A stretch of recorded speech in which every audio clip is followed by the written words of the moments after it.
The day she said, "Don't kiss me," was the day I let go. She just didn't notice.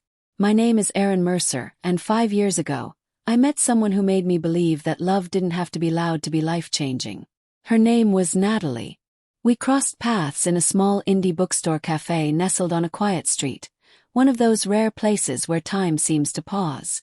She was seated near the window, legs curled up in the chair, engrossed in the bell jar, her fingers wrapped around a chipped ceramic mug filled with black coffee.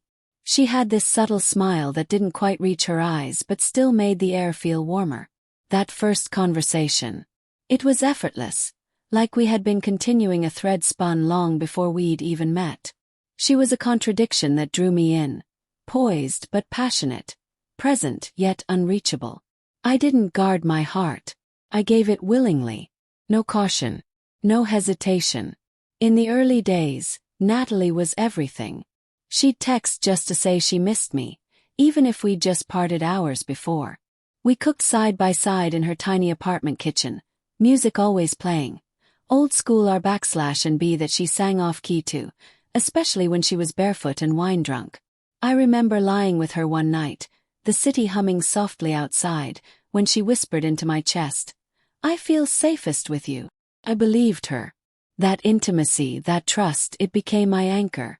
But what no one ever warns you about is the slow death of love. Ours didn't explode. It eroded, gently, silently. There was no affair, no cruel words, no grand betrayal. Just a quiet withdrawing. First in glances, then in touch, then in voice. At first, I told myself she was tired, that her new job was stretching her thin. So I tried harder. I cooked her favorites, left handwritten notes in her coat pockets, waited up just to drive her home after late meetings. But those things that once lit her eyes barely flickered a reaction anymore. She stopped laughing at my dumb jokes. Her hugs turned mechanical, polite.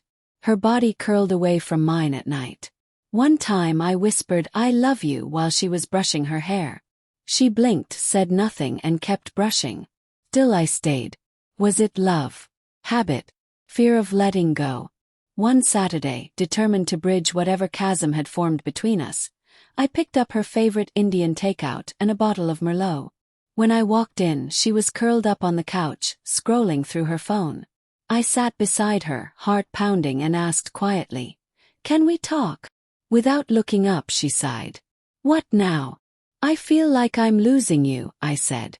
"You're here, but you're not really with me anymore." A shrug. "I don't know what you want from me right now." That moment hurt more than any shouting match ever could. I wasn't begging for some cinematic love scene. I just wanted a flicker of warmth. A sign that what we had wasn't already dead. Still, I didn't walk away. Maybe because some part of me still hoped. Then came that Sunday. We were dressing to visit her parents. I remember putting on the cologne she once said made me smell like home. She stood in front of the mirror, tying her hair, wearing that soft blue blouse I loved. I leaned in. Not a grand gesture, just instinct to kiss her cheek. She flinched, took a step back. Her voice cold. "Don't kiss me." There was no anger, no fight, just indifference. Like I was a stranger in her space. And that was the real ending. I didn't fight it. Didn't argue. I nodded, walked past her, picked up my keys, and left.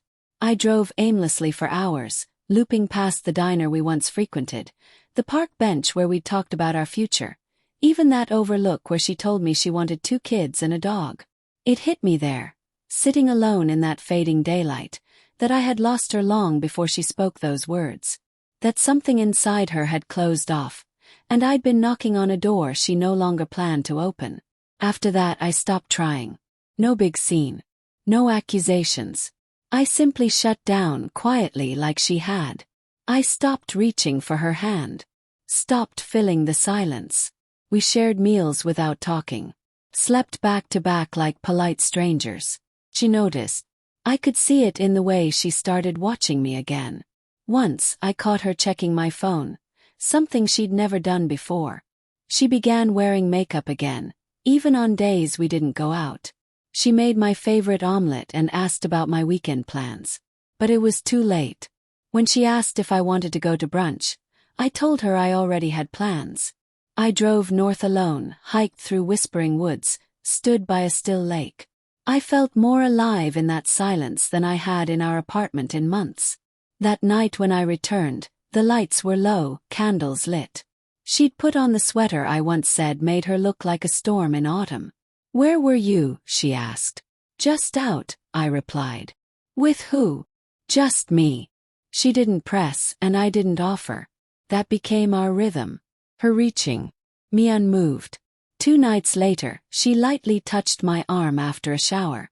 "You smell good," she said. "Thanks." Kept walking. That was the crack forming for her now. The shift she hadn't expected. She started texting more. Casual check-ins. "Hope your meeting went well. Dinner tonight." I replied, always polite. But I never initiated. I gave her the silence she once drowned me in. Then came the message that told me she finally understood. I was lying in bed. She was in the next room. "I miss us." I didn't feel shocked. Just sad. Because I had already grieved us. The Natalie I fell in love with, the one who sang while chopping onions and kissed my hand in traffic, was gone. The next morning she made coffee for both of us. She sat across from me, voice trembling. "I know I've been distant. I want to fix this." I looked at her, still beautiful but no longer mine. I kissed her forehead. "We'll talk soon," I said. But it wasn't a promise. Just a farewell dressed as patience. She tried. Oh, she tried. She wore the perfume I used to bury my nose in. She made spontaneous plans. Left sweet notes. But each gesture felt like echoing laughter in an empty house. Then one night we met at the bar where we had our second date. She wore that same red dress. Drank sangria. Laughed too loudly. Halfway through the evening she reached for my hand. "I pushed you away because I was scared," she said. "You loved me too deeply. It overwhelmed me." I didn't pull away. But I didn't hold on either. "I understand," I said gently. She leaned in. "I want us back." Pause. "Natalie, I asked you so many times if something was wrong. You looked me in the eye and dismissed me. You remember what you said to me before brunch?" Her eyes dropped. "I do. You said, 'Don't kiss me.' And it wasn't stress. It wasn't fatigue. You meant it." Tears welled up. I didn't realize how far I'd drifted. But I did. Every night. Every silence.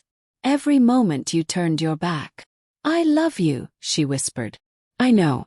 But not in the way I needed. Maybe not ever." When the check came I paid. Not out of pride.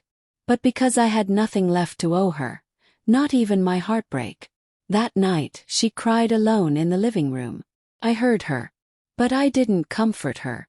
I wasn't cold. I was just done. In the weeks that followed she tried everything. Therapy, homemade meals, shared playlists.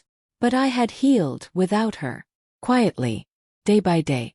Our final conversation happened one golden evening on the porch.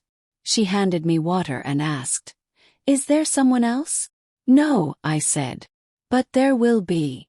She swallowed. "Are you leaving?" "I already did," I replied.